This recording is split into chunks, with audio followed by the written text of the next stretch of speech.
Before we begin, tell me, where are you watching from? Drop your country below.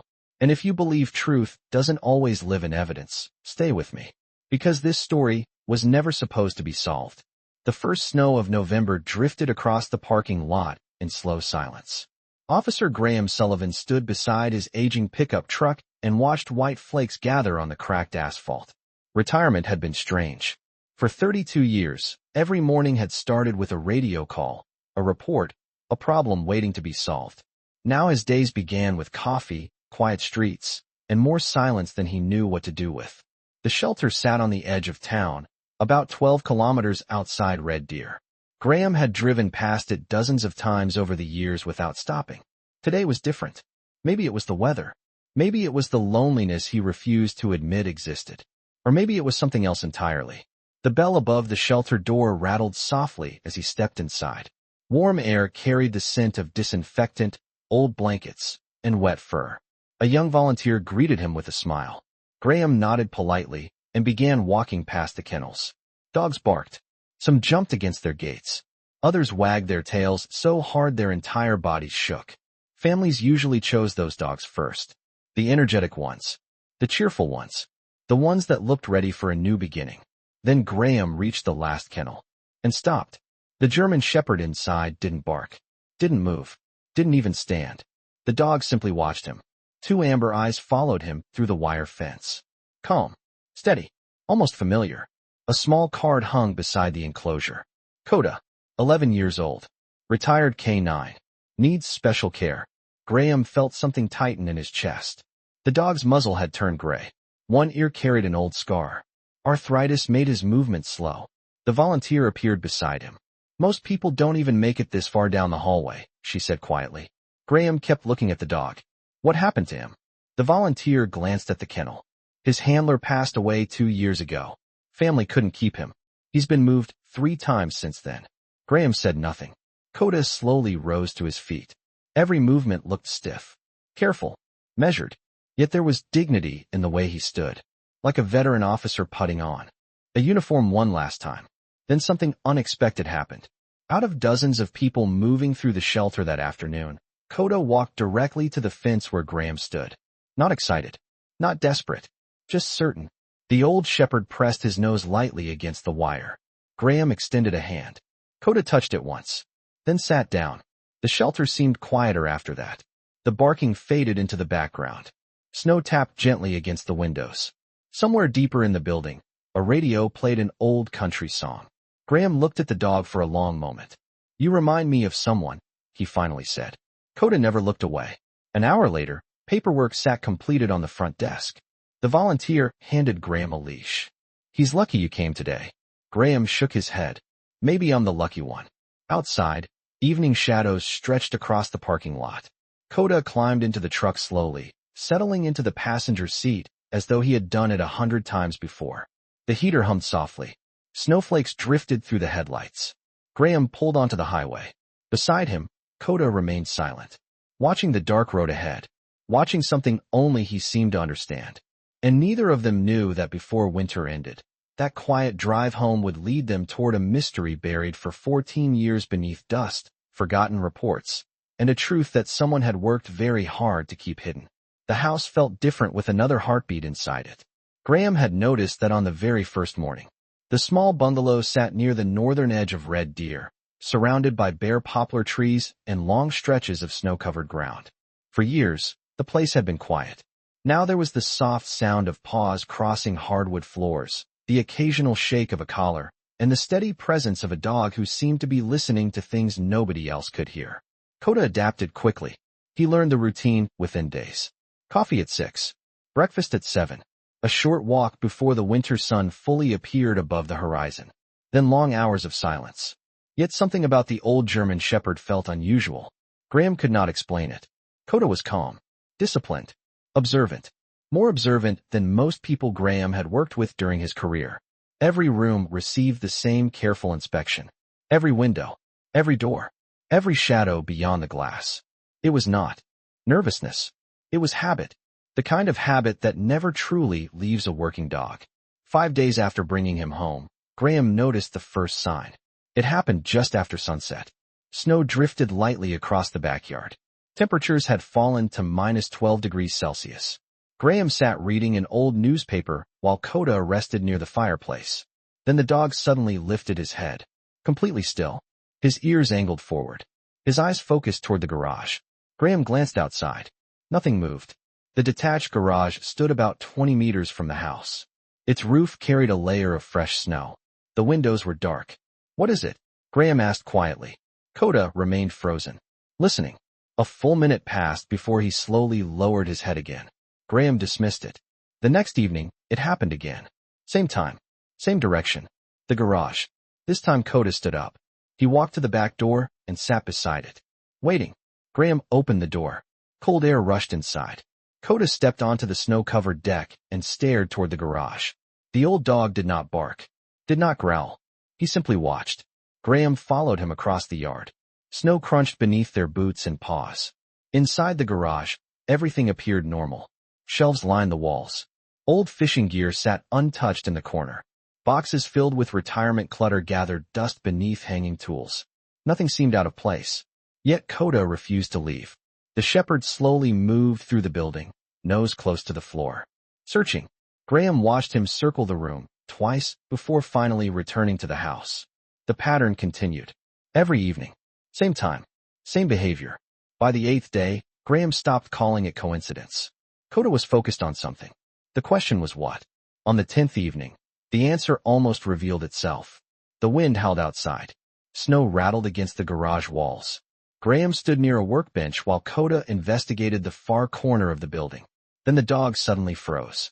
His body stiffened. His nose pressed against the concrete floor. Graham felt a familiar sensation. The old instinct detectives never completely lose. The feeling that a small detail had just become important. Koda pawed gently at the ground once. Then again, Graham stepped closer. The concrete looked ordinary. Decades old. Slightly cracked. Covered by dust. Yet one section appeared different. Barely noticeable. Perhaps 30 centimeters across. A subtle repair patch hidden among older imperfections. Koda lowered his nose again and inhaled deeply. Then he sat down. The gesture felt deliberate. Almost professional. Graham stared at the floor for several seconds. Somewhere beyond the garage walls, the wind continued to whistle through the darkness. Inside, only silence remained. The old shepherd never looked away from that patch of concrete. And for the first time since bringing Koda home, Graham had the unmistakable feeling that the dog was not searching for something new.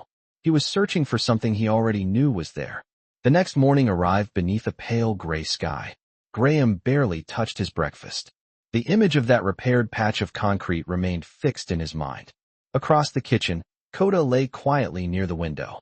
The shepherd appeared relaxed, yet every so often his eyes drifted toward the backyard, as if something unfinished waited beyond the glass. By 9 o'clock, Graham had already driven into town and rented a small concrete scanner from a construction supplier. The young employee at the counter never asked questions. Graham appreciated that. Some instincts from police work never disappeared. One of them was learning when not to explain what you were looking for. The drive home felt longer than usual. Fresh snow covered the roads. Plows had passed through earlier, leaving narrow ridges along the shoulders. As soon as Graham parked beside the garage, Koda was already standing by the door, waiting. The scanner was simple enough to operate. Graham slowly pushed it across the floor where the dog had stopped the night before. At first, nothing appeared unusual. Then a shape emerged on the display.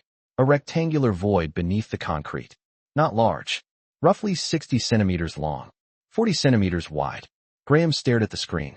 His pulse quickened. Somebody had hidden something beneath the floor. The question was why. By noon, he had borrowed additional tools from a neighbor.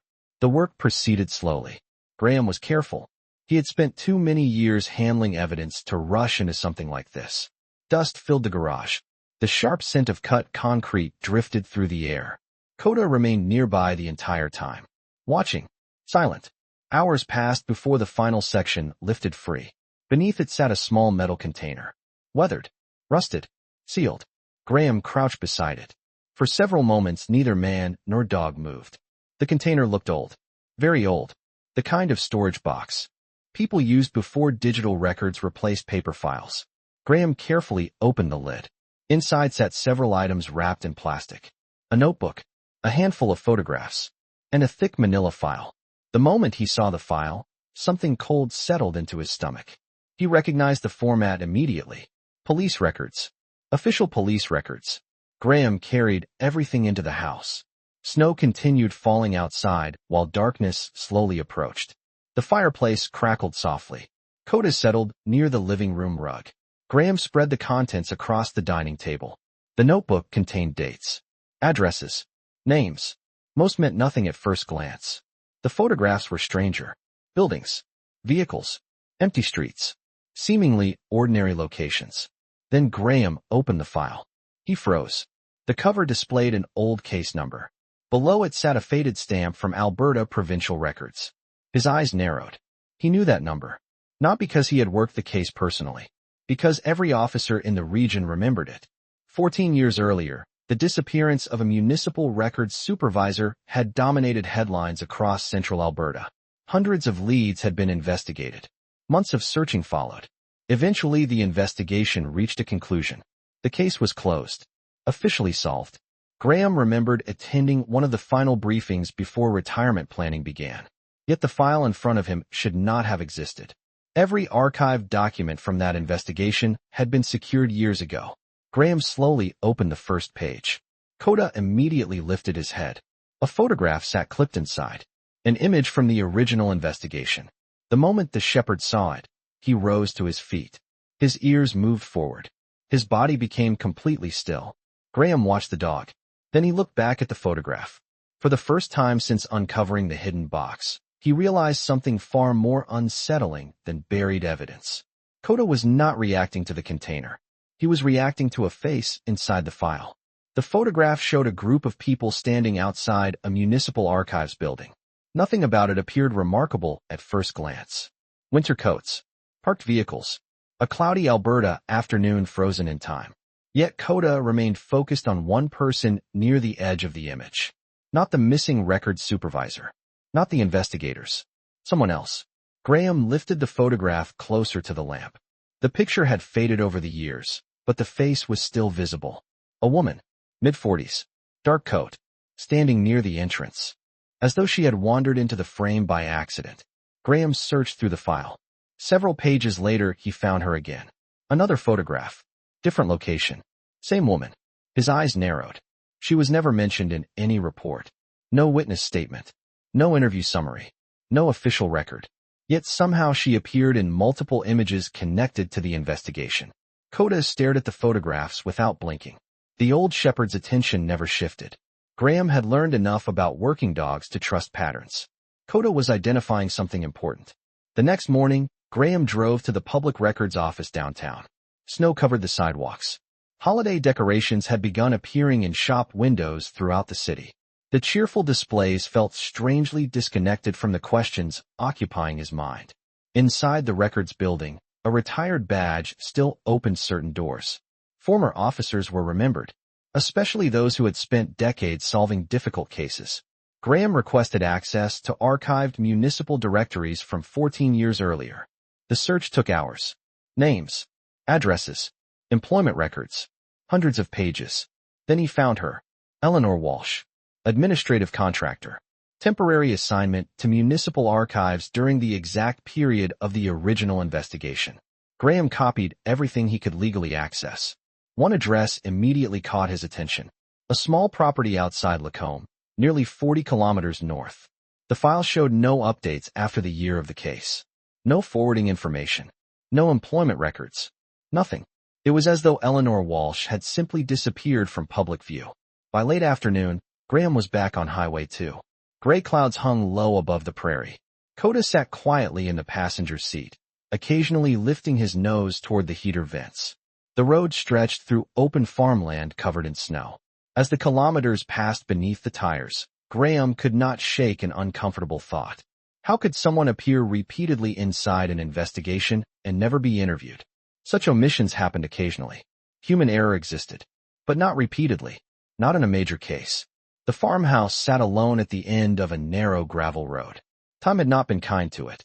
Weathered siding, a sagging fence. Snow gathered against the porch steps. Graham parked and approached carefully. No vehicle, no lights, No signs of recent activity. Yet something felt different. The mailbox contained fresh footprints nearby. Someone had been there recently. Before Graham reached the front door, it opened. An elderly woman stepped onto the porch. Her silver hair moved gently in the wind. For several seconds, neither person spoke. Then her eyes drifted downward toward Koda. The color drained from her face. Not fear. Recognition. Genuine recognition. Her gaze remained fixed on the German shepherd. That dog, she whispered. That cannot be possible. Graham felt his pulse quicken. You know him? The woman looked away toward the distant fields. Silence stretched between them. The winter wind carried loose snow across the yard. Finally she spoke again. Her voice sounded smaller now, almost reluctant. No, she said quietly. But I know who he belonged to. Koda stood perfectly still. And for the first time since the hidden box had been opened, someone outside the file appeared to recognize a piece of the mystery. The elderly woman invited them inside without another word. The farmhouse felt frozen in another decade. A wood stove radiated gentle heat into the room. Old family photographs covered the walls. The scent of cedar and coffee lingered in the air. Koda entered first. His movements were slow but deliberate. He studied the room carefully before settling near the stove. The woman watched him the entire time. His handler was named Daniel Mercer, she finally said. Graham remained silent. He had learned long ago that people often revealed more when given space. You knew him, he asked. The woman nodded. Everyone connected to that investigation knew Daniel. She stared into her coffee cup. He was one of the few who never stopped asking questions. Graham felt something shift inside him. The name was familiar. Not from headlines. From the file hidden beneath his garage. Several notes had been signed with the initials DM. At the time he had assumed they belonged to an investigator. Now the pieces began to move. And Koda? Graham asked. Was he Daniel's dog? The woman nodded again. His partner. Silence settled over the room. Snow brushed softly against the windows. Outside, the daylight was already beginning to fade. Eleanor Walsh looked toward Koda. The last time I saw that dog was 14 years ago. Graham leaned forward slightly. What happened? The woman hesitated. For a moment, she looked as though she might end the conversation entirely. Then she rose from her chair and crossed the room. From a cabinet drawer she removed a faded envelope. The paper looked old, handled many times over the years. She placed it carefully on the table. I never showed this to anyone. Graham opened the envelope. Inside was a photograph. Daniel Mercer stood beside Koda in front of a police vehicle. Both appeared younger, stronger. But something else immediately drew Graham's attention. Written across the back of the image was a date. It was 3 weeks after the official investigation had supposedly reached its conclusion. Graham looked up. The case was already closed by then. Eleanor gave a small nod. Officially, Graham felt a chill that had nothing to do with winter. Meaning, the woman folded her hands together. Meaning Daniel did not believe the conclusion. The room grew quiet again. Graham remembered the file. The archived reports. The final determination that had ended the search. Everything had appeared complete. Logical. Supported by evidence. Yet Daniel Mercer had continued investigating after everyone else stopped. What exactly was he looking for? Graham asked. Eleanor answered immediately. A witness. Graham froze. A witness. She nodded. Someone who appeared repeatedly around the investigation but was never interviewed. Graham slowly reached into his jacket and removed the photograph from the hidden file. The same woman standing near the archives building. He placed it on the table. Eleanor stared at it for several seconds. Then she looked away. Yes, she said quietly. That is her. Graham felt his pulse quicken. Who is she? Eleanor's expression changed. Not fear. Regret. Deep regret. I do not know her name. Graham frowned. You just said Daniel was looking for her. He was. Her voice grew softer. Because she contacted him first. The words hung in the room like a distant echo. Graham glanced at Koda. The old shepherd had lifted his head again. Listening. Watching. Eleanor continued. She claimed the investigation had missed something important. Daniel believed her. He arranged a meeting. Graham waited. Did they meet? Eleanor looked toward the window. Snow drifted across the fields beyond the glass. Her answer came almost as a whisper. No. She disappeared the day before they were supposed to talk. The stove crackled softly. Nobody spoke. Then Eleanor added one final sentence. A sentence that changed everything Graham thought he understood. And 2 weeks later, Daniel hid that file because he became convinced somebody inside the investigation wanted it buried. The drive back to Red Deer unfolded beneath a sky the color of steel. Graham said very little.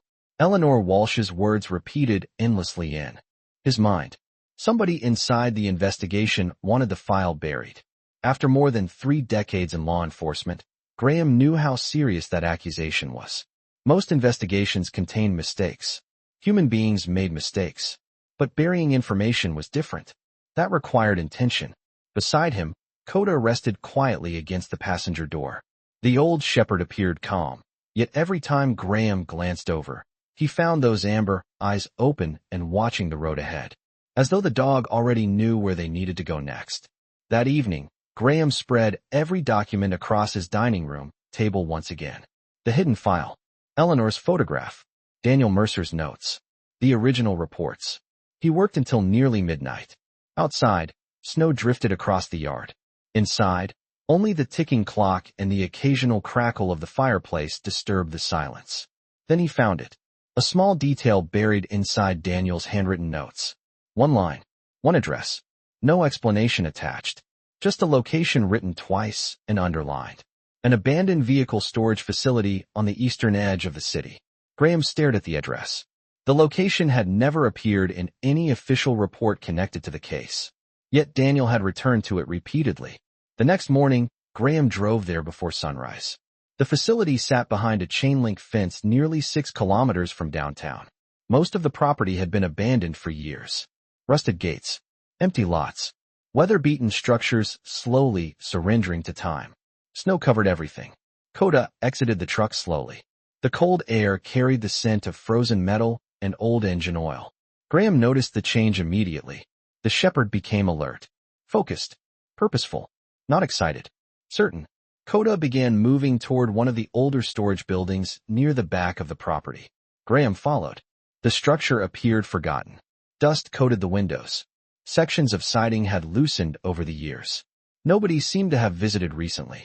Yet Koda stopped directly in front of the building's side entrance. His nose remained fixed near the bottom of the door. Graham unlocked the rusted latch using a tool borrowed from the property manager. The door groaned open. A stale smell drifted into the winter air. Dust, old paper, machine oil. Sunlight slipped through broken sections of the roof, creating narrow beams across the floor. The building was mostly empty. Shelving units stood abandoned along the walls. Graham slowly moved through the space. Koda remained several meters ahead. Then, the shepherd stopped. Graham reached him seconds later. Hidden behind a row of shelving sat a small filing cabinet. The cabinet itself was unremarkable. What caught Graham's attention was the lock. It had been replaced more recently than everything around it. Somebody had secured this cabinet years after the building was abandoned. Graham opened the drawer. Inside were maintenance records, invoices, property documents, ordinary paperwork. Then, at the very bottom, he found a folder. His pulse quickened. The folder contained photographs from the original investigation. Photographs never included in the official archive. Graham examined them carefully. Several showed investigators searching locations connected to the missing records supervisor. Others captured evidence storage procedures. Nothing seemed unusual until he reached the final image. Graham froze. The photograph showed one of the lead investigators standing beside a collection of recovered evidence. At first glance it appeared routine. Then he noticed something impossible.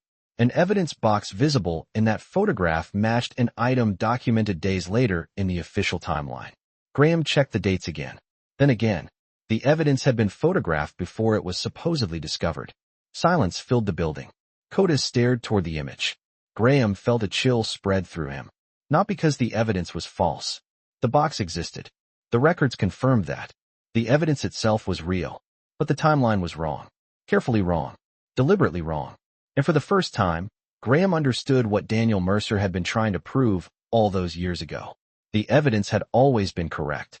The story built around it was not. For 2 days, Graham reviewed every document he had collected.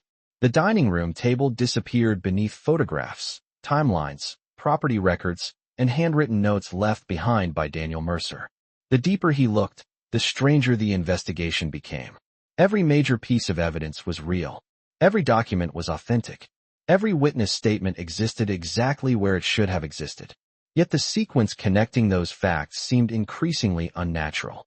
It was like looking at a completed puzzle and realizing somebody had quietly exchanged several pieces after it was finished. Late on the second evening, Graham found another pattern. The same name appeared repeatedly throughout the original investigation. Inspector Robert Hensley.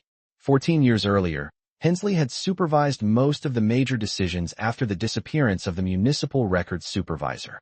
He approved search priorities. He authorized evidence reviews. He signed the final closure report. Graham remembered him vaguely. Professional, respected, methodical, the kind of officer nobody questioned. By sunrise the following morning, Graham was already driving north. Records showed that Robert Hensley had retired nearly a decade earlier and now lived near Sylvan Lake. Snow covered the shoreline roads. Thin ice stretched across sections of the water beneath a pale winter sun. Koda remained unusually alert throughout the drive, as if he sensed they were approaching another piece of the story. Hensley's cabin sat among tall spruce trees overlooking the frozen lake. Smoke drifted from a chimney. The retired inspector answered the door himself. His hair had turned completely white. Age had softened his features, but not his eyes. The moment Graham introduced himself, Hensley seemed to understand exactly why he had come. Neither man mentioned the case at first. Coffee was poured. Small talk was exchanged. Then Graham placed the photograph from the storage facility on the table. Silence followed. Hensley studied the image for nearly a minute. Finally he sighed. Daniel found that too. Graham felt his pulse quicken. You knew? Hensley nodded slowly. Years ago. Then why was nothing done? The retired inspector stared toward the frozen lake beyond the window. Because the photograph looked suspicious but proved nothing. Graham remained quiet. Hensley continued. The evidence was still genuine. The witness statements were genuine. The recovered materials were genuine. We could never prove the timeline had been manipulated. Graham listened carefully. Something about Hensley's tone felt wrong. Not defensive. Tired. Deeply tired. Daniel believed someone was directing the investigation, Graham said. Hensley looked down at his coffee. Daniel believed many things. Was he wrong? The older man's answer came immediately. Yes. Graham blinked. The response surprised him. For the first time since this journey began, somebody had directly challenged Daniel Mercer's theory. Hensley leaned back in his chair. Daniel thought the lead investigator orchestrated everything. Graham frowned. You mean Inspector Colin Avery? Hensley nodded. Avery had been one of the central figures in the original case. Several documents pointed toward him. Several irregular decisions carried his approval. Daniel's notes repeatedly questioned his actions. The evidence seemed obvious. Too obvious. Hensley folded his hands together. Daniel spent years trying to prove Avery manipulated the investigation. He shook his head slowly. But Avery was not protecting himself. The room became completely still. Even the wood stove seemed quieter. Graham felt the first real fracture appear in the theory he had built. Then who was he protecting? Hensley stared at Koda. The old shepherd sat motionless near the door, watching, listening. Finally the retired inspector spoke. That is the wrong question. Graham waited. Hensley's eyes moved toward the frozen lake once more. The real question is why someone wanted Daniel to believe Avery was responsible. Outside, wind carried loose snow across the ice. Inside, Graham felt the investigation shift beneath his feet. The man Daniel had spent years suspecting might not have been the architect at all. He might have been another piece of the design. The conversation with Robert Hensley stayed with Graham long after he returned home. The retired inspector had not defended the investigation. He had not denied the irregularities. What he had challenged was the target. Daniel Mercer had spent years believing he was chasing the person responsible. But if Hensley was right, then someone had carefully arranged the trail to point toward Colin Avery. The realization unsettled Graham more than any hidden document. False evidence could be exposed. A false narrative built from real evidence was far harder to detect. That night, Koda refused to leave the dining room. The old shepherd lay beneath the table while Graham reviewed Daniel's notebooks once again. Hour after hour, he traced names, dates, and locations. Eventually, he stopped looking at what Daniel had highlighted and started examining what Daniel had ignored. The difference proved important. Near the back of one notebook, Graham discovered a series of references to municipal budget meetings held shortly before the original disappearance. The notes were brief. almost careless.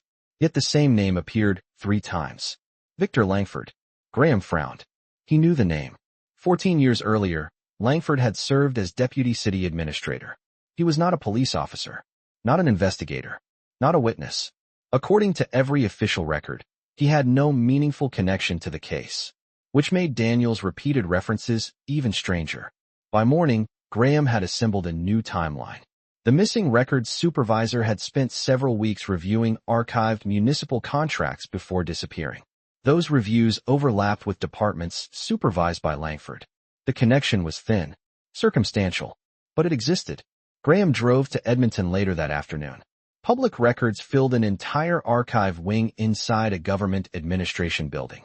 Snow fell steadily outside while he worked through decades of municipal documents. Most revealed nothing unusual. Then he found a financial audit conducted 1 year after the investigation closed. Several contract discrepancies had been discovered. Small amounts, easy to overlook individually. Yet together, they represented millions of dollars spread across multiple projects. The audit had quietly disappeared from public discussion shortly afterward. Graham stared at the report. Slowly, another possibility emerged. What if the disappearance had never been the true objective? What if the investigation itself had become the objective? He carried copies of the documents back to his truck. Koda waited patiently inside. The moment Graham entered, the shepherd became alert. His ears lifted. His attention focused on a folder Graham had placed on the passenger seat. Not the audit. A photograph tucked inside. Graham pulled it free. It was one of the images recovered from Daniel's hidden file. A group photograph from a municipal event held months before the original investigation began. Graham had seen it several times already.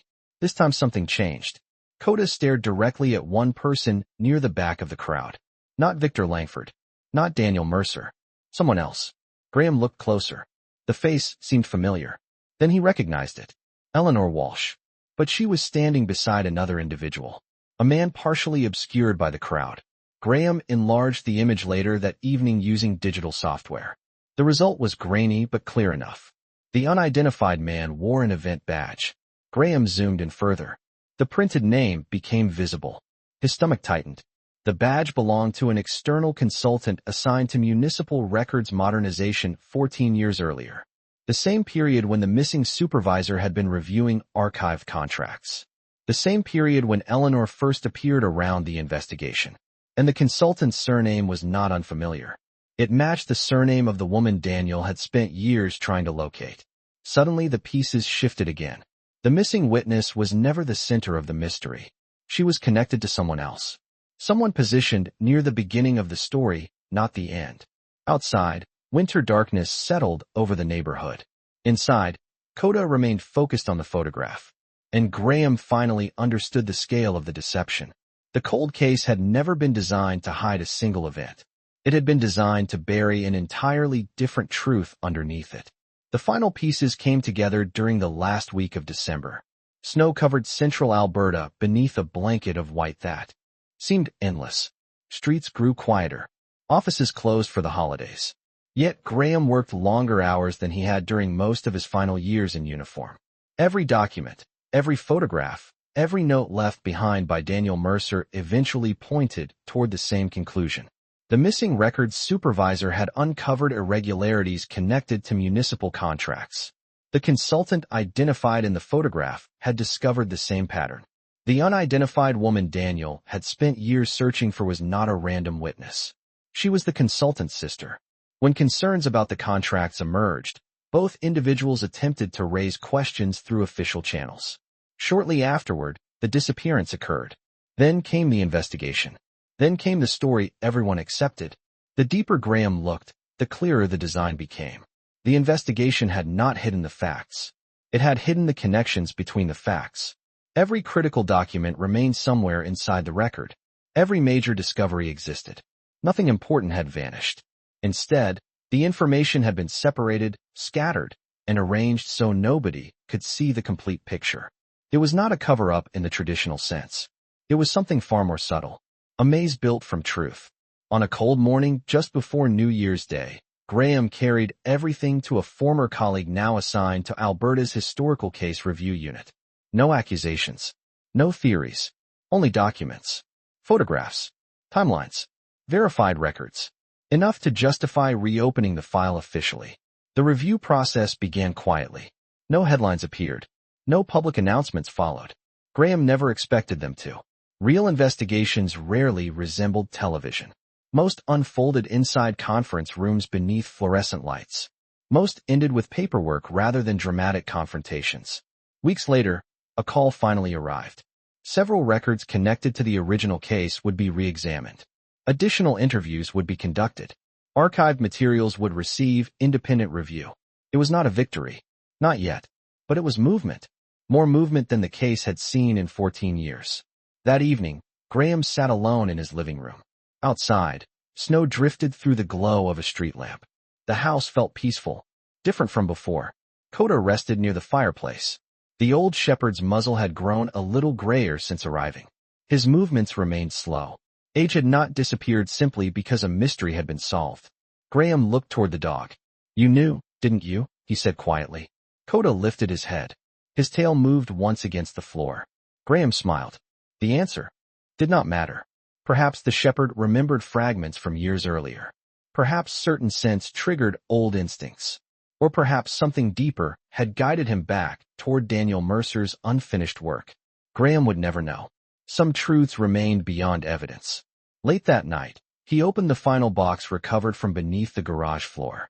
At the very bottom sat a photograph he had somehow overlooked.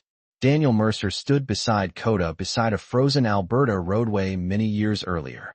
Written on the back, in fading ink, was a single sentence. "If anything happens to me, follow the dog." Graham stared at the words for a long time. Then he carefully returned the photograph to the box. The fireplace crackled softly. Snow tapped against the windows. No speeches followed. No celebration arrived. The reopened investigation would continue without him. That was enough. Graham switched off the living room lamp and walked toward the hallway. Behind him, the house settled into silence. Koda rose slowly from his place beside the fire and crossed the room. He stopped near the box containing Daniel's file. For a moment he simply stood there, watching, guarding. Then the old German shepherd lowered himself onto the floor beside it. Outside, snow continued falling across the sleeping city. Inside, the last witness remained awake.